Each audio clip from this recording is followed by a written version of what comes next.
தோணலையா அந்த மாதிரி எல்லாம் பேசுவாங்களே மொண்டாட்டி அவங்க கூட ஆடுறா அந்த மாதிரி ஒன்று சொன்னா நான் என்ன நினைப்பேன். அந்த மாதிரி ஒரு இதை என்னால் ஏற்றுக்கவே முடியல. அப்படி சொல்லியிருந்தா எனக்கு பிடிச்சிருக்கா ஆடுறதுல என்னதான் தப்பு அப்படி சொல்லிட்டுலாம் கன்வின்ஸ் பண்ணுவேன். எவ்வளோ வயசுமா உங்களுக்கு ஆக்சுவலாக கல்யாணம் ஆகும்போது? 15 முடிஞ்சு 16க்கு மறுநாளே மேரேஜ். குழந்தை பிறந்து 1 வயசு இப்போதான் ஆச்சு. ரிட்டன் ஆப்ரேஷன் பண்ணி இப்போ அந்த புண்ணு ஆறாமல் இருக்கும் அப்படிலாம் சொல்லும் போது எனக்கு அப்படியே நடுங்குது கை கால்லாம்.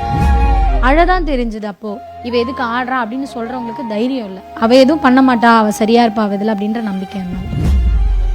எனக்கு அவர் கல்யாணம் பண்ணும்போது எனக்கே வீடு இல்லை. எங்கள் தாத்தா பாட்டி வீட்டில் தான் அப்படி தான் மேரேஜ் ஆச்சு. தம்பிங்களுக்கு காலைல ஸ்கூலுக்கு இல்லை சாப்பாடு எப்படி அனுப்புறது, சரி நான் பார்க்குறேன். 20 ரூபா இருந்துச்சு. நான் பஸ்ஸுக்கு போகிறதுக்கு 10 ரூபா வரதுக்கு 10 ரூபா டான்ஸ் கிளாஸ். அப்போ அந்த டைம்லனா இரு பஞ்சமி நீ போகாத அப்படின்னு அவர் சொல்லியிருக்கலாம். இந்த மாதிரிலாம் ட்ரெஸ்ஸு போட்டிருக்கா, உனக்கு நான் இப்படி வயிறுலாம் தொப்பெல்லாம் இருக்கு, உனக்கு ஒரு மாதிரியா இல்லையாங்க.